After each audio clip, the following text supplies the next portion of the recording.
한번 따라하겠습니다. 라오디게아 교회. 라오디게아 교회.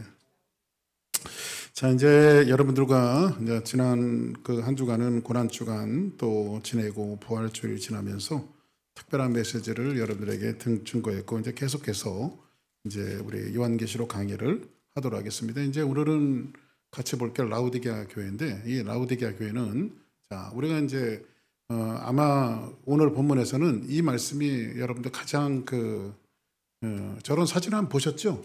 예수님이 문 밖에서 두드리시는, 그죠? 한번 20절 같이 한번 읽어볼까요? 시작. 볼지어다 내가 문 밖에 서서 두드리노니 누구든지 내 음성을 듣고 문을 열면 내가 그에게로 들어가 그와 더불어 먹고 그는 나와 더불어 먹으리라. 아멘. 자, 이제 이게 여러분들 어디서 좀 많이 봤어요. 전도할 때. 그쵸? 그래서 우리 어릴 때 주일학교, 제가 주일학교 출신이잖아요. 그런 노래가 있었어서 똑똑똑 문 좀 열어주세요. 누가 찾아왔나 봐. 뭐 그런 찬양이 있었어요. 뭐 우리들의 마음 문에 누가 찾아왔나 봐. 조용하게 부르시는 예수님의 음성 들리지 않나요? 우리들의 마음 문에 누가 찾아왔나 봐. 제가 이게 참 머리가 좋네요. 이 주일학교 때 부르던 찬양인데 여태까지 이거를 기억하고 있는 거 보면 머리가 참 좋은 것 같아요. 그런데 그래서 이 얘기가 이제 전도지 할 때 예수님이 이제 당신 문 앞에 와 있습니다. 당신이 문을 열면 예수님이 당신의 마음의 주인이 될 수 있습니다. 이렇게 이제 전도용으로 가장 많이 쓰였던 성경 구절 중에 하나인데, 처음에 여러분들과 요한계시록을 하면서 말씀드렸지만은 요한계시록은 대상이 믿는 자입니까? 믿지 않는 자입니까? 물론 이렇게 해서도 전도가 돼요. 전도에서도 교회 오시는 분들도 계신데, 이 말씀은 사실 문맥상 보면 전혀 전도하고는 관계가 없는 구절이에요. 이게. 그래서 이 라오디게아 교회에게 어떤 목회적 관점으로 쓰여졌는데, 여러분 구원이라고 하는 것은 내가 할 일이 있나요, 여러분들? 구원이 뭐죠? 죽었던 나를 살리신 것이죠. 여러분들 이렇게 한번 생각해 볼게요. 시체가 노력한다고 살아나나요? 시체가 있는데 시체가 무슨 노력할 게 있나요? 우리는 죄로 말미암아 우리 영이 그냥 죽은 자였어요. 그렇죠? 죽은 자였어요. 그럼 죽은 자들은 어떻게 살아나요? 우리가 노력할 게 없잖아요.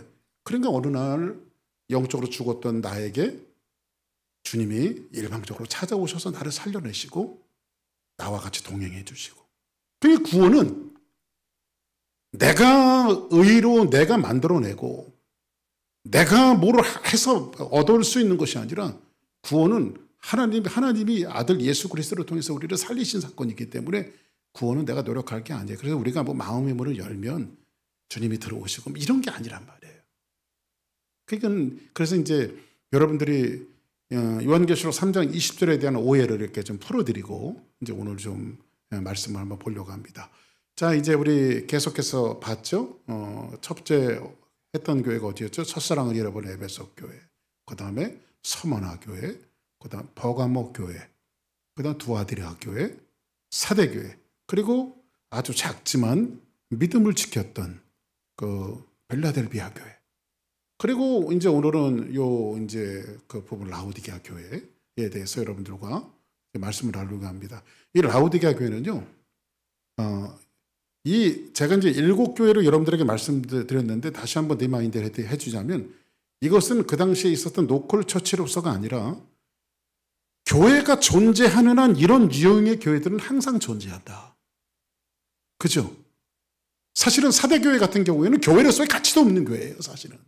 그럼에도 불구하고 마지막까지도 그 교회를 놓지 않으시는 하나님의 사랑을 보여주는 것이 사대교회의 전형적인 모습 아니겠어요?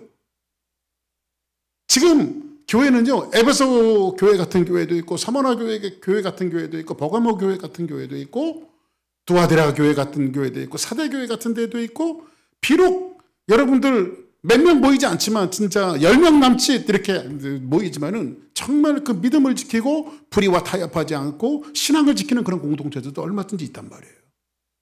얼마든지. 제가 어릴 때도 아니지, 제가 이제 전도사가 돼갖고, 젊을 때죠. 전도사 돼갖고, 저희 집에 건넌방에서 이렇게 세사는 옛날에는 한 집에서 참 이렇게 새빵도 주고, 그러니까 건너채를 이제 새빵도 줘서 이제 새를 들어오시는 분이 있는데, 그분들이 이렇게 젊은 부부인데 굉장히 신실하세요, 사람들이. 그래가지고 그 교회를, 우리 이제 앞에 있는 교회를 나가자고 하는데도 그분들은 굳이 이제 그 버스를 타고 자기네 교회를 가시더라고요. 그러니까 나중에 보니까 무슨 교회를 다니나 이렇게 봤더니 형제교회라고, 퀘이커 교도들이, 퀘이커. 한국에서는 퀘이커가 아주 바람직하게 정착하지는 않았어요. 네, 퀘이커 교회가.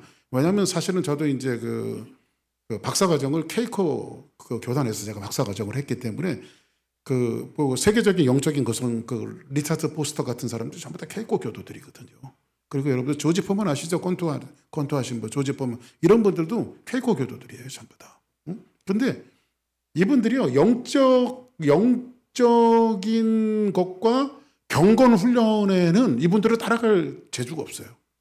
근데 이제 그분들이 가보니까는, 그래서 진짜 이렇게 제가 이제 전도사 때니까 얘기를 하다 보니까 자기는 따로 목사님이 없대요. 그래서 어이구, 이상한, 그냥 저는 생각이 좀 이상한 교회네. 왜 목사님이 없습니까? 그랬더니 자기 중에 이렇게 공동체에 이렇게 앉아 있다가, 여기다 이제 퀘이커 교도들이 있거든요. 이민 역사들 보면요, 저 뉴욕 쪽이나 이런 데 정말 개신교들이 건너왔던 사람들이 사실 퀘이커 교도들이 먼저 건너왔거든요, 미국에. 여기 미국이 사실은 서든 베프티스트가 나중에 번성하긴 했지만은 이민 초기에 이게 퀘이커 교도들이 먼저 정착을 했거든요. 이 퀘이커 교도들은 굉장히 경건한 그런 사람들입니다. 근데 거기에 이제 이상하다 해갖고 이제 저를 한번 초청을 하더라고요. 그래서 그분들 모임에 이렇게 가봤어요. 그런데 한 8명쯤 이렇게 모여 있는데요. 저는 아주 신선한 충격이었어요. 근데 그분들 눈초리 하나하나, 그래서 저한테 이제 설교가 아니고 바이블 스터디 식으로 자기네에게 말씀을 달라고 하는데, 이분들이 있잖아요. 별 말씀을 하지 않았는데도 그 말씀을 갖고 음미하고 울고 기도하고. 나중에 이제 퀘이커 교회에 대해서 제가 오해가 좀 풀렸거든요. 그러니까 그분들 나름대로의 어떤 예배 유형들이 있는 거예요, 제가 보니까. 그러니까는, 그래서 그때 처음 생각했던 게 뭐냐. 이 퀘이커 교도들은 적은 공력이지만 세상과 불의에 타협하지 않는 빌라델비아 교회 같구나 하는 것들을 제가 처음으로 느꼈어요. 그러니까 어떤 형태적인 조직은 갖고 있지 않지만 그분들은 굉장히 순수한 그리스도인이었어요. 제가 볼 때는 그분들은 굉장히 순수한 그리스도인들이었어요, 제가 볼 때. 그런데 이제 이런 오늘 여러분들과 볼 라오디게아 교회 같은 경우는, 이 교회는 굉장히 큰 교회예요. 지금 요즘으로 얘기하면 대형 교회 같은 아주 큰 교회죠. 근데 주님 앞에 아주 야단만 맞는 교회. 이 라오디게아 교회는요, 어떻게 그렇게 야단만 맞는지. 그러니까 여러분들, 교회가 작다고 쫄 것도 없고 크다고 과시할 것도 없고. 왜냐면 우리한테 의의가 없으니까. 그렇죠? 우리한테 의의가 없으니까. 이번 주에도 이제 여러분들 사도행전 강의할 때 이번 주에는 빌립과 시몬에 대한 이야기거든요. 마술사 시몬과 빌립에 대한 이야기거든요. 근데 그건 주일날 할게요. 또 미리 또. 자, 그러면 이제 라오디게아 교회에 대해서 이제 보는데, 자, 라오디게아 교회 지역은 어떤 지역이냐면요. 이 지역 7교회 중에서 라오디게아 교회는 가장 인구가 많았던 도시예요.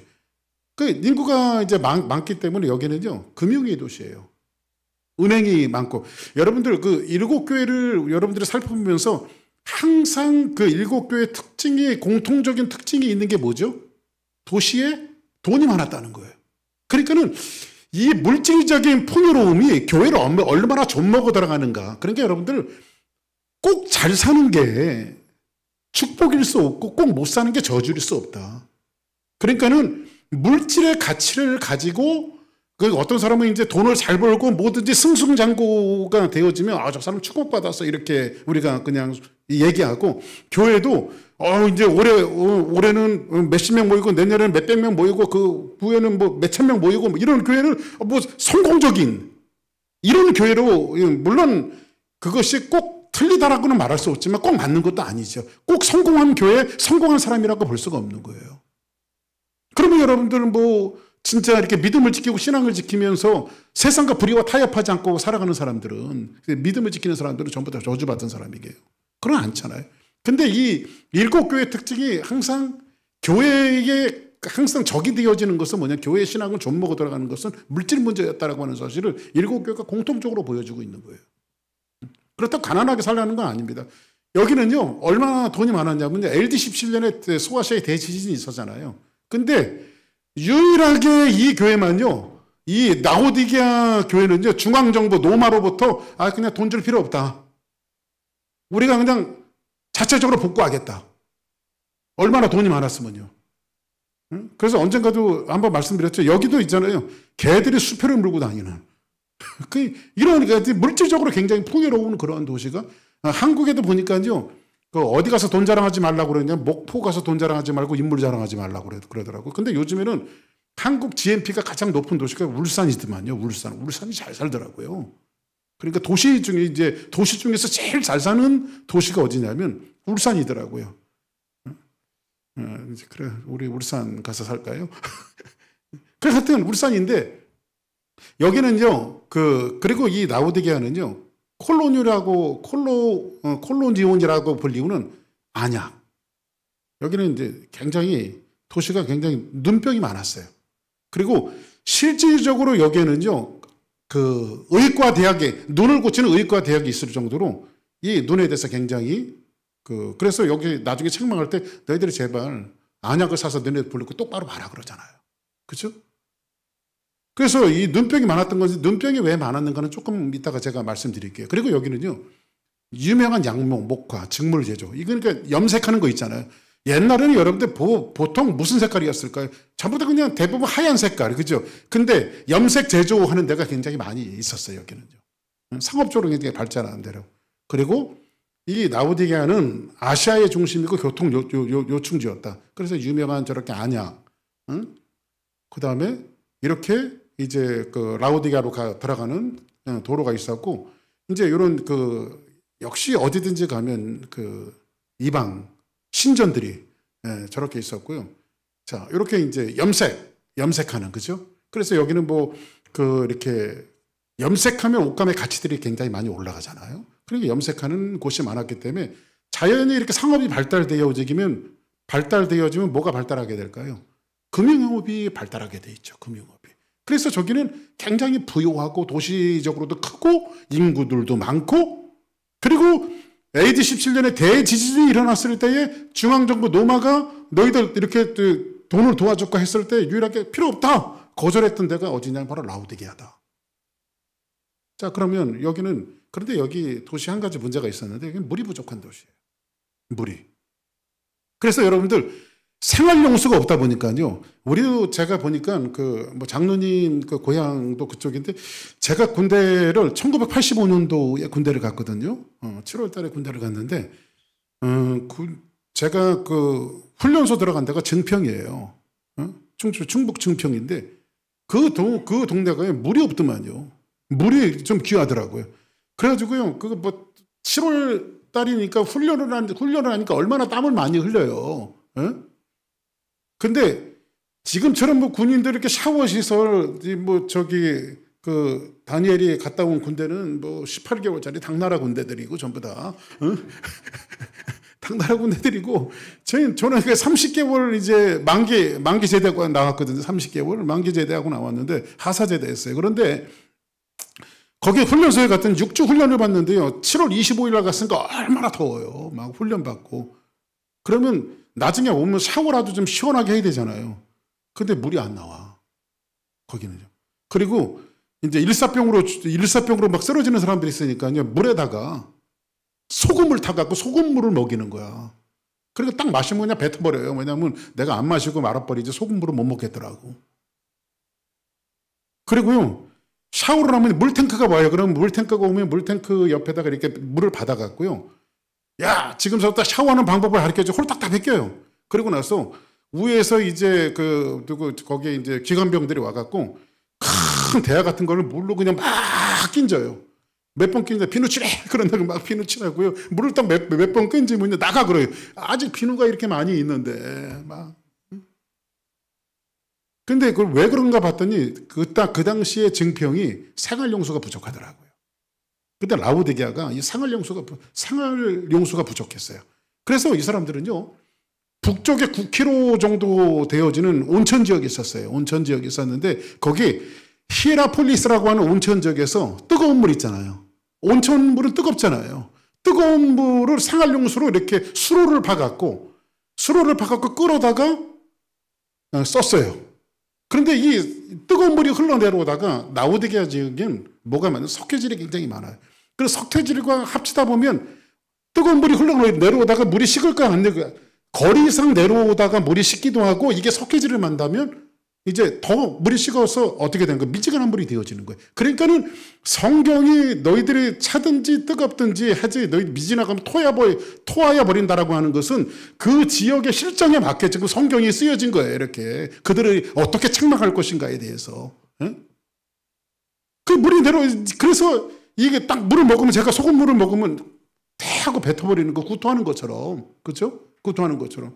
그리고 이 뜨거운 물을 그 생활용수로 썼고요. 식수는 어디서 하냐? 골로새 지역. 거기서 이제 얼마 안 되지는 골로새 지역에서 수로를 파갖고 찬물을 끓여다가 이제 그 식수로 사용하는. 그러니까 굉장히 물이 부족한 도시가 어디냐면 라오디게아 지역이었어요. 그러니까 아까 제가 생산지가 안약을 제조하는 1위 도시라고 말씀드렸는데 이 석회질이 많다 보니까 제가 96년도에 성지순례를 갔고요. 메루살렘에 한 호텔을 갔거든요. 제가 근데 이제 호텔에다가 물을 갖다 주잖아요. 96년도니까 뭐 이렇게 그때는 미네랄 워라 해갖고 이 바럴에 물이 막 그때 막 나오기 시작하고 막 그럴 때였던 것 같아요. 그 당시에 물이. 우리 어릴 때만 해도 그냥 뭐 운문의 물 먹고 다 물을 먹는 거였는데 언제부턴가 이제 이게 용기에 물이 이제 미네랄 워터라고 해갖고 나오기도 하고 이제 세계적으로 그 물들이 공급되어졌는데 그냥 물을 그냥 이렇게 지금도 여기 식당 가면 이렇게 물 따라주잖아요. 근데 우리 그 물을 마시잖아요. 그죠? 근데 믿고 마시는데 그 예루살렘에 가갖고는요 제가 깜짝 놀랐어요. 주전자에다 물을 떠서 갖고 왔는데 주전자 뚜껑을 이렇게 열어봤더니요 주전자 한 4분의 1이요. 석회질 주전자 바닥에 석회질이 돼 있어. 이게 돌이야, 바닥이. 이거 뭔가 했더니 돌이야, 돌이 쌓여서 이 주전자 밑에 석회질이, 그래가지고 이 물을 먹으면 안 되겠구나. 해갖고, 아깝지만 돈을 주고 제가 물을 사서 먹었습니다. 예루살렘 가갖고. 그러니까 이 라오디게아 지역이 굉장히 석회질이 많은 지역인데 이것을 생활용수로 쓰다 보니까는 뭐가 오냐면 자연적으로 눈병이 찾아오기 시작하는 거예요. 눈병이, 이 지역이. 자, 그러면, 삼장 16절 같이 볼까요? 시작. 내가 이같이 미지근하여 뜨겁지도 아니하고 차지도 아니하니 내 입에서 너를 토하여 버리리라. 자, 그럼 이 말씀이 그 지역에 사는 라오디게아 교인들은 이 말씀이 이해가 됐을까요? 안 됐을까요? 자연스럽게 이해가 되는 말씀이죠. 너희들이 이같이 미지근하니 너희들이 저 히에라폴리스에서 오는 온천물 같이 그 처음에는 뜨거웠는데 내려오다가 다 식어 빠지고 그거를 너희들이 어쩌다가 이렇게 물에 이게 뭐 찬물도 아니고 뜨거운 물도 아니고 태태 버리는 것처럼 내가 내 입에서 너희를 토하여 버리라 이렇게 말합니다. 자, 그럼 이쪽에 있는 게 이제 히에라폴리스 온천이거든요. 저게요. 온천이고 이제 미지근한 식수를 먼저 폐하고 뱉잖아요. 그렇죠. 제가 저런 그림을 찾아봤어요. 또 인터넷 서치해가지고 찾아봤는데 여기 이제 보이죠? 수로 저렇게 경사를 짓게 만들어갖고 지금도 이제 저 밑에 있는 건 옛날에 그 수로 터들이 지금 남겨져 있거든요. 저는 가보지는 않았지만 이런 터전들이 남아 있습니다. 그래서 히에라폴리스에서 온천물들을 저렇게 이제 수로를 파갖고 생활용수를 갖다가 끌어다 쓴 거예요. 어디가? 라오디게아가. 자, 그러면 이 말씀이 여러분들이 다음에 이제 이 성경책을 읽을 때 이제 요것만 요 정도 배경만 알아도 여러분들이 성경이 좀 이해가 되어질 겁니다. 자, 그러면 라오디게아 교회는요, 라오디게아가 어떤 교회냐면 영적으로 차지도 않고 뜨겁지도 않은 영적으로 굉장히 무너진 상태라는 거예요. 그러니까 여러분들 교회가 굉장히 영적으로 무너진 교회들이 있어요. 그러니까 우리가 많이 애쓰고 노력해야 될 것은 뭐냐면 여러분들이 세상은 어차피 고통과 고난과 시련들이 그런 걸 받지 않는 사람은 하나도 없거든요. 근데 사람은요, 고난이 올 때 영적으로 무너지거든요. 근데 이 영적으로 무너진 상태가 얼마나 이 무서운 상태인지. 그래서 여러분들 한번 따라하겠습니다. 믿음을 지키고 신앙을 지키자. 할렐루야. 자, 그러면 자, 14절 같이 한번 볼까요? 시작. 라우디아 교회의 사자에게 편지하라. 아멘이시오 충성되고 참된 증인이시오 하나님의 창조의 근본이시니가 이르시되. 자, 라우디게아 교회의 사자에게 편지를 했는데 저기 보니까는 주님을 뭐라고 이야기하죠? 아멘이시오 이렇게 말합니다. 그죠? 그러니까 여러분들 아멘의 기원에 대해서 한번 좀 알아볼 필요가 있을 거예요. 우리는 아멘 많이 하잖아요. 한번 따라하겠습니다. 아멘. 자, 그래, 아멘은 동의합니다. 내가 그렇게 믿습니다. 이런 것들로 여러분들이 이제 많이 알고 사실은 그 얘기가 맞습니다만은 이 아멘의 기원이 뭐냐면 이사야에 보니까 이사야 65장 16절에 보니까 이러므로 땅에서 자기를 위하여 복을 구하는 자는 진리의 하나님, 이 진리의 하나님이라고 하는 이 말씀이 아멘의 하나님과 동의어예요. 그러니까 여러분들 아멘이라고 하는 것은 주님은 진리이십니다. 이걸 고백하는 거거든요. 아멘. 한번 따라하겠습니다. 주님은 진리이십니다. 그래서 예수님이 이 땅에 오셔서 뭐라고 말했죠? 내가 곧 길이요 진리요 생명이니 나로 만미함 자건 아버지께로 올 자가 없느니라. 아멘. 그래서 아멘이시오라고 하는 것은 주님밖에는 진리가 없습니다. 이걸 고백하는 거란 말이에요.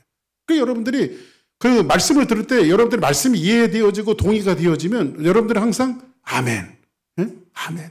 어떤 분은요 제가 어디 집회를 갔더니요 이거 맨 앞에 앉아가 권사님인데요. 그분은 이렇게 하더라고요. 믿습니까? 그러면 아멘, 아멘, 아멘. 아멘을 3번 하더라고요.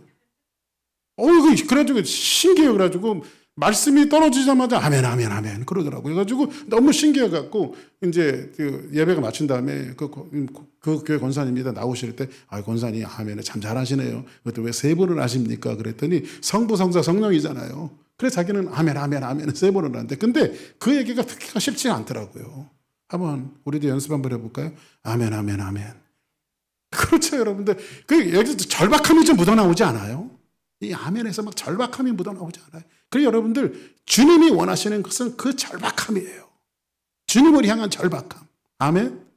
자, 그래서 여기서 보니까 향하여 복을 구할 것이요 땅에 맹세하는 자는 진리의 하나님으로 또 진리 하나님이 또 나오죠. 그죠? 진리 하나님으로 맹세하리니 이는 이전 환란이 잊혀졌고 내 눈앞에서 숨겨졌습니다. 이렇게 말합니다. 보라 내가 새 하늘과 새 땅을 창조하나니 여러분들 새 하늘과 새 땅을 창조하는 것은 뭘 전제하죠? 타락을 전제하는 거죠. 타락했으니까 회복해야 되잖아요. 그죠? 타락을 전제하는 거예요.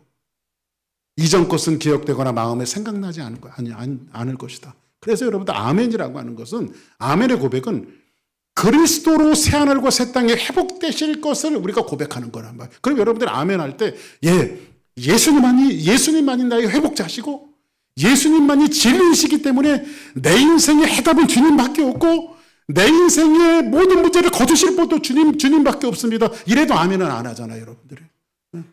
아멘, 아멘, 아멘. 그죠? 이게 여러분들 아멘 속에서 이 절박함이 묻어나야 돼요. 열박.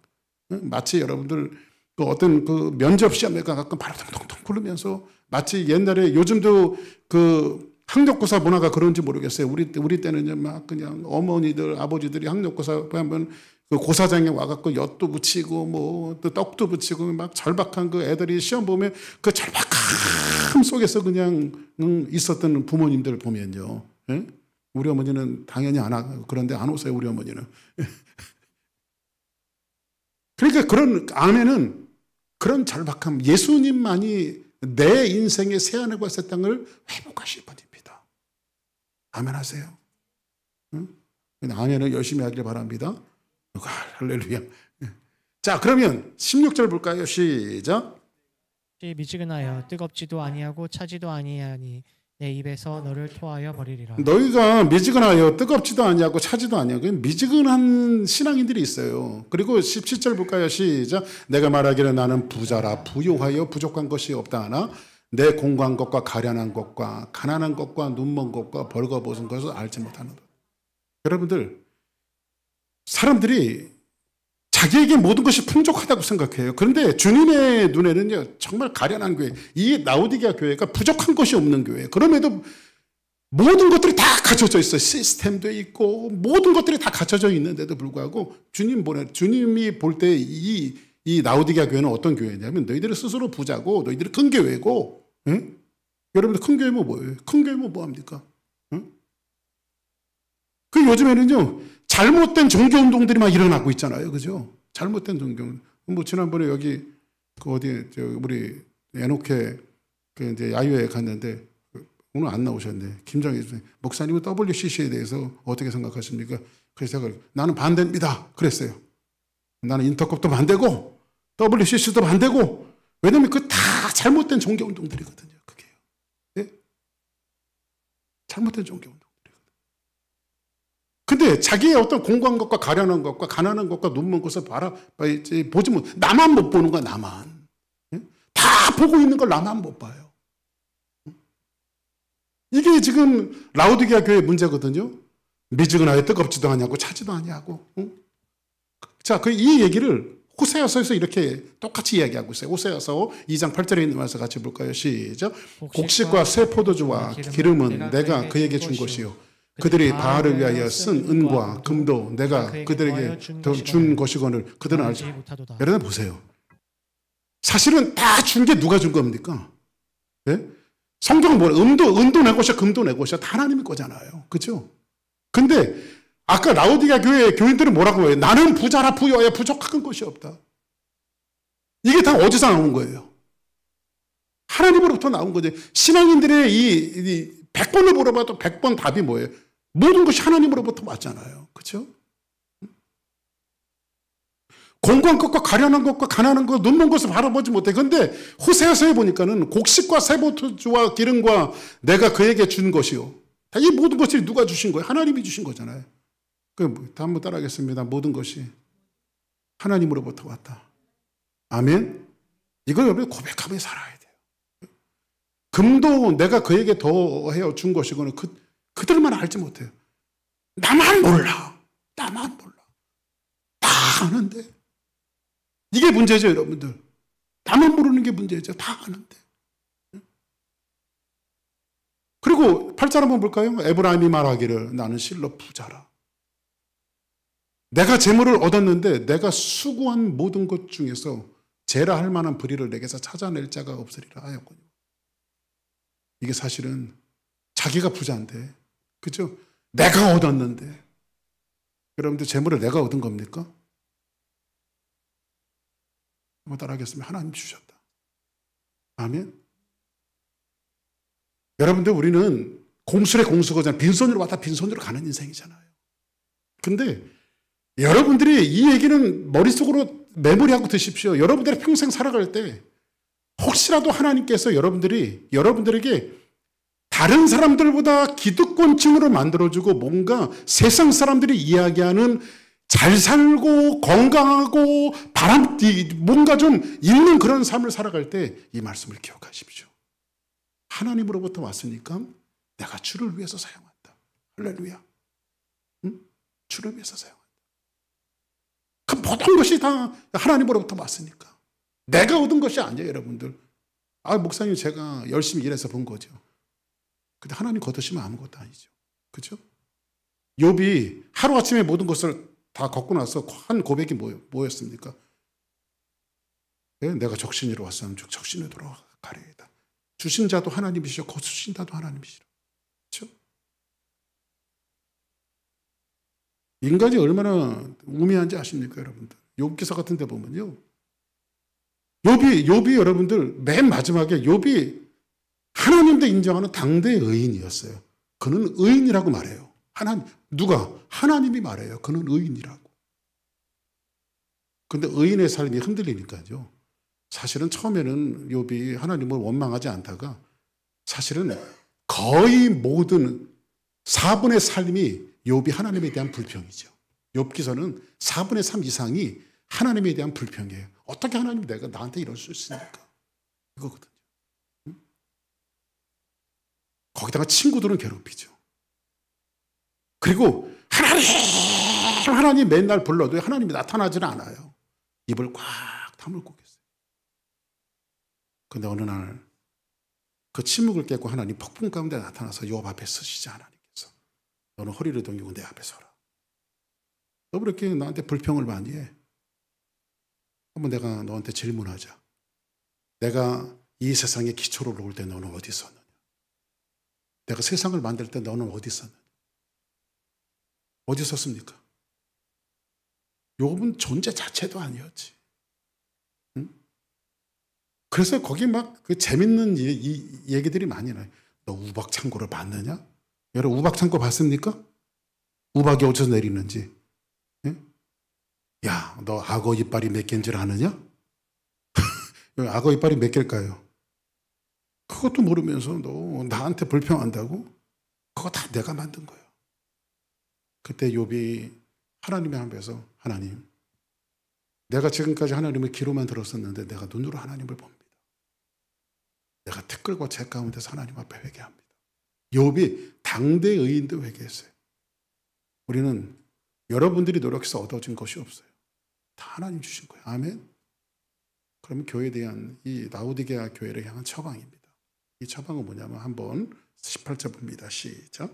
내가 너를 권하노니 내게서 불로 연단한 금을 사서 부유하게 하고 흰옷을 사서 입어 벌거벗은 수치를 보이지 않게 하고 안약을 사서 눈에 발라 보게 하라. 자 보세요. 여기 보니까 내가 너를 권하노니 내게서 불로 연단할 금을 뭐해서? 사서. 그죠? 한번 따라합시다. 사서. 부유하게 하고 흰옷을 뭐해서? 사서. 입어 벌거벗은 수치를 보이지 않게 하고 안약을 사서 눈에 발라라. 이렇게 말하죠. 왜 주님은 사라고 말했을까요? 무릇 내가 사랑하는 자를 책망하여 징계하노니. 여기서 그러므로 내가 열심을 내라. 내가 회개하라. 여기서 보니까 무릇 내가 사랑하는 자를 책망하여 징계하. 여기 징계라고 하는 말이 헬라어로 파이데이안이라고 있어요. 파이데이안. 이런 말이, 이 말은 뭐냐면요. 너 잘못했으니까 몇 대 맞아 해갖고 하나님이 때리는 것이 아니라 이 징계는 파이데이안이라고 하는 말이 하나님의 자녀를 만들어가고 하는 과정이란 말이에요. 하나님의 자녀를 만들어가는 과정. 몇 주 전에 저희 아들이 저한테 연락이 왔어요. 아빠, 내 자식을, 하은이, 저희 손녀가 하은이 아닙니까? 이게 그냥 그 데이케어 그 유치원에 가갖고는 선생님 말도 잘 듣고 막 달더러 집에만 오면 땡깡을 부린다는 거예요. 집에만 오면. 그러니까 이제 얘도 이제 심리적으로 그게 있는 거야. 나 이제 엄마 아빠 없이 하루 종일 저기 있었으니까 엄마 아빠 만나면 보상받고 싶은 애들이 심리적으로 그런 마음이 있는 거죠. 근데 참 내리사나리야. 눈에 넣어도 안 아프고 보기만 해도 저는 행복해요, 진짜. 그런데 제가 우리 아들한테 그랬습니다. 아빠가 너를 어떻게 키웠는가를 가만히 생각해서 너도 그렇게 해라 그랬어요. 왜냐하면 그냥 내버려 두면 어릴 때부터 그냥 내버려 두면 버르장머리 나빠진다. 그러니까 나는 그렇게 못하지만 너는 네 자식이니까 아빠의 엄함도 보이고 안 될 것은 분명히 안 된다고 얘기하고 그리고 칭찬해줄 건 칭찬해주고 그걸 잘 분별하게 하나님 앞에 그런 지혜를 구해라. 제가 그랬어요. 그게 뭐예요? 파이데이안. 우리 자녀를 만들어 나가는 거란 말이에요. 그죠? 오냐오냐 키우면 어떻게 될까요? 애들이 학교 가서 선생님을 때려. 뉴스 보면. 집에서 오냐오냐 하니까. 요즘에는 군대 보내놓고 군대에서 하면 군대에도 전화를 한다며. 엄마 아버지들이. 애들이 나가서 총이라도 쏠 수 있겠어요? 아마 그럴 거예요. 핸드폰에 엄마 총 쏠까? 안 쏠까? 물어보고 쏠 것 같아. 그래서 여러분들 하나님의 자녀를 만들어 나가는 건 우리가 스스로 모든 것들을 할 수 있는 능력을 키워주는 그게 파이데이야. 하나님의 자녀. 이 징계가 너 잘못했으니까 몇 대 맞아. 이게 아니란 말이에요. 하나님의 자녀를 만들어가는 과정이란 말이에요. 그래서 히브리서 12장 6절에 보니까 주께서 그 사랑하는 자를 징계하고 여기도 징계가 파이데이 아니에요. 그가 받아들이시는 아들마다 채찍질하심이라 하였으나 너희가 참으면 징계를 받기 위함이라. 하나님이 아들과 같이 너희를 대우하시나니. 누구와? 주님과 같이 우리를 대우하신대. 어찌? 아버지가 징계하지 않는 아들이 있으래요. 그렇죠? 진짜 내 자식이면요, 뭐 해야 돼요? 징계하는 거예요. 응? 제가 여기서 목양을 하고 있잖아요. 그 여러분들한테 혹시 잔소리를 할 때가 있잖아요. 이건 애정입니다.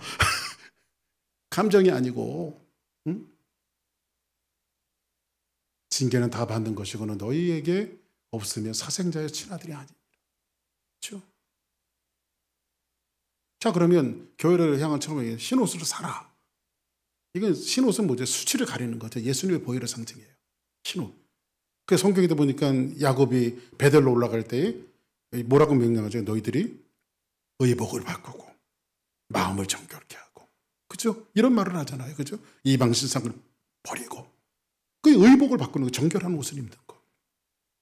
안약을 사라고 하는 것은 석회질로 눈을 버렸던 그 지역을 이제 감안해 갖고 이 말씀이, 이제 눈은 뭐죠, 여러분들? 마음의 등불이잖아요. 그렇죠? 그 사람은요, 눈빛을 보면 그 사람이 절반이 보이게 돼 있어요. 이 사람이 불안한지, 이 사람이 행복한지. 그렇죠? 눈동자들을 보면 그 사람 절반이 보여요. 마음의 등불이기 때문에. 그러니까 이건 뭐예요? 안약을 사는 영적인 분별력을 가지라는 거예요. 좀 제발 이 안약을 사갖고 눈에 바르고 영적인 분별력을 가지란 말이에요. 그게 뭐든지 여러분들, 주의 일도 마찬가지고 여러분들이 일반적인 일도 마찬가지고 늘 하나님 앞에 여러분들이 구해드릴 것은 하나님 앞에 지혜를 구하십시오. 그 영적으로 바라볼 수 있는 눈들이 열려져야지. 그 눈들이 열려지지 않으면 항상 실수를 반복할 수밖에 없어요. 그리고 금, 흰옷, 안약을 사라 이렇게 말하죠. 여러분들 왜 사라고 하는 말을 썼을까요? 구원은 하나님이 우리에게 주시는 거지만요, 영적인 것은요, 여기 사라라고 하는 말을요, 여러분들 뭘로 바꾸냐면요, 한번 이렇게 한번 볼까요? 다시 한번 올라가서 봅시다. 내가 너희를 권하노니 내게서 불로 연단할 금을 사서, 이것은 다른 말로 이게 순종해서. 그죠? 이 순종하라고, 이 사서라고 하는 말은 순종이라고 하는 말로 우리가 바꿔볼 수 있단 말이에요. 순종이라고 하는 말로. 여러분들, 갈릴리 가나에서 예수님이 물로 포도주를 만드시잖아요. 그죠? 근데 하인들이 뭐예요? 그 당시에 여러분 수도꼭지만 뭐 열면은 뭐 물이 나오나요? 그거 다 한참 가서 우물에서 물을 길어다가 그걸 두세 통에 드는 항아리에다 붓고 물을 또 떠다 주자니까 그걸 떠다 줬어요. 여기에 있는 게 뭐죠? 순종이죠, 순종. 예? 산다라고 하는 것은 바로 순종, 대가를 지불하라는 거예요, 대가를. 성도 행위. 나아만 장군이 여러분들, 엘리사가 가서 너 물속에다가 요단강에 가서 7번 몸을 담그라. 항상 제가 말씀드리죠. 이러면 순종할 맛이 날 것 같아. 한 번 들어갔다 오면 눈썹이 있는 데가 좀 나아졌어. 이거 해볼 만하네. 2번 들어갔다 나왔더니 팔이 나아졌어. 3번 들어갔다 나왔더니 발이 나아졌어. 이러면 좀 해볼 만해요. 순종해볼 만해요, 안 해요? 근데 6번 들어가도 그냥 똑같았거든요. 7번 마지막 순종했을 때, 그러니까 나아만의 순종은요, 완전 순종이에요. 끝까지 순종할 때 하나님의 역사가 일어나는 거예요. 다음에 그리고 여기서 보니까는 금을 사고 흰옷을 사고 안약을 사라고 하는 것은 뭐냐면 구원받은 성도가 대가를 지불하는 삶을 살라는 거예요. 대가를 지불하는 순종의 삶, 성도 행위를 이야기하는 거예요. 그죠?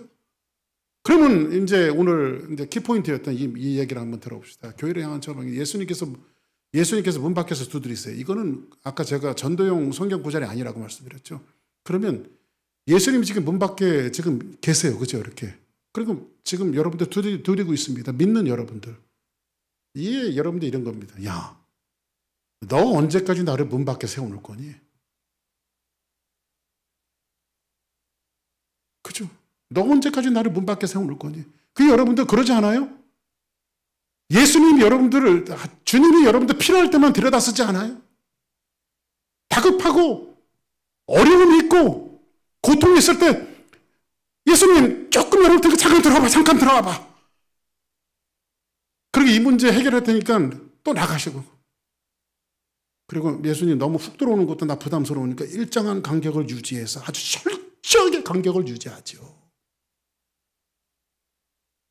제가 이제 지지난주에도 거기 저 좀 보자 그래서 제가 신방 한번 갔다 왔습니다만 지금 저희 교회에 나오지 않지만은 엘모 신영 저희 교회 처음 시작할 때 목사님 좀 만났으면 좋겠습니다. 그래서 신방 갔었어요. 우리 교회는 너무 나오고 싶어해요. 딴 데 교회 가서 앉아있는데 교회 가서 앉아있는 것 같지도 않고 에라 오늘은 교회 가지 말자. 제가 유튜브로 예배 드린데 그래서 이게 우리 이제 실시간 나가니까 이걸 보고 예배를 드리고 있다고 그러더라고요. 그래서 제가 그래 예배 드렸으면 헌금을 보내야지 집사님 내가 그랬어요. 웃으면서 헌금.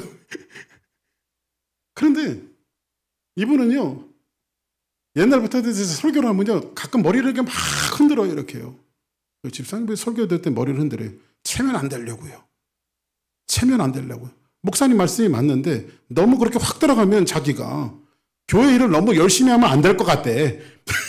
근데 목사님 설교를 들으면 자기가 열심히 할 것 같대. 그러니까 자기 스스로가 주님이 너무 가까이 오면 부담스럽다는 거야. 그래서 철저하게 그 간격을 유지하고 너무 가까이 들어오면 나 부담스러우니까 지금도 오늘 실시간 나갑니까? 이거 듣고 있을지도 몰라. 철저하게 간격을 유지해서 가까이 오는 것도 부담스럽고 이 예수님께서 문 밖에서 두드린다라고 하는 것은 서서 두드린다라고 하는 것은 야, 나 이제 네 그 문 밖에서 있는 거 난 이제 안 할란다. 안 하고 네가 문을 열면 나는 너하고 같이 밥을 먹고 같이 살고 여러분들 제가 언젠가도 말씀드렸죠. 남녀가 사랑하게 되지 못하게 돼요. 밤새도록 오늘은 내가 자기 바라다 줄게. 그러면 집에까지 바라다 주잖아요. 그럼 또 이 자매는 또 자기는 또 어떻게 가면 또 밤새도록 왔다 갔다 하는 거예요. 그 나중에 이게 지치면 그냥 우리 한 집에 살자 부부가 되어준 거 아니겠어요? 그렇죠? 주님이 문 밖에서 두드린다라고 하는 것은 내가 너와 같이 한 상에서 먹고 마시고 네가 슬프든지 기쁘든지 네가 고난을 당하든지 어렵든지 행복하든지 모든 걸 나는 너와 함께 하고 싶다라고 하는 주님의 초청이란 말이에요. 그리고 주님이 필요할 때만 데려다 쓰는 그런 주님이 아니라 평생 이 주님과 동행하는 그런 사람들이 되어져야 돼요. 아멘.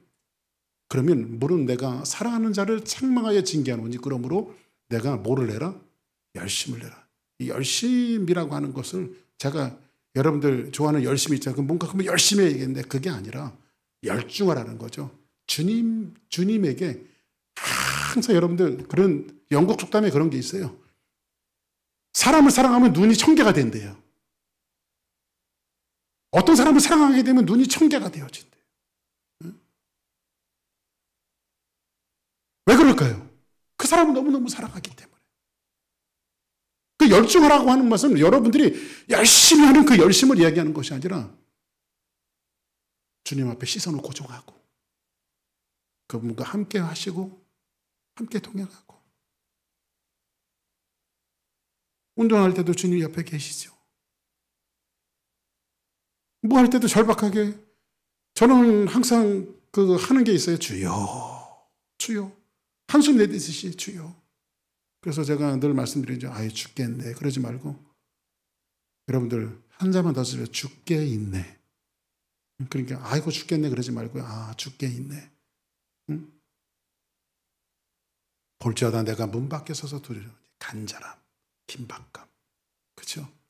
누구든지 내 음성을 듣고 문을 열면 내가 그에게로 들어가 그와 더불어 먹고 그는 나와 더불어 먹으리라. 이제 주님과 함께 한 가족으로 한 패밀리로 주님이 손님이 아니라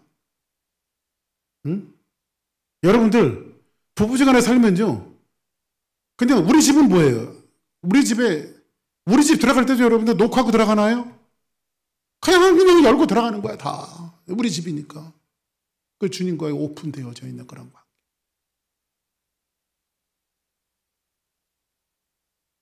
참 사랑하면 상대방에게 열중하게 되어지죠. 그죠? 여러분들 그 친구라고 하는 영화 보면 유호성 씨인가요? 장동건하고 대화하는 얘기가 나오죠. 야 거기 네가 가라. 그랬더니 장동건이가 거기 네가 가라. 내가 네 시다바리가. 그런 얘기 하잖아요. 예수님은요, 더 이상 우리의 시다바리 하고 싶지 않다는 거예요. 문을 열면 더불어 먹고 정식 식탁에서,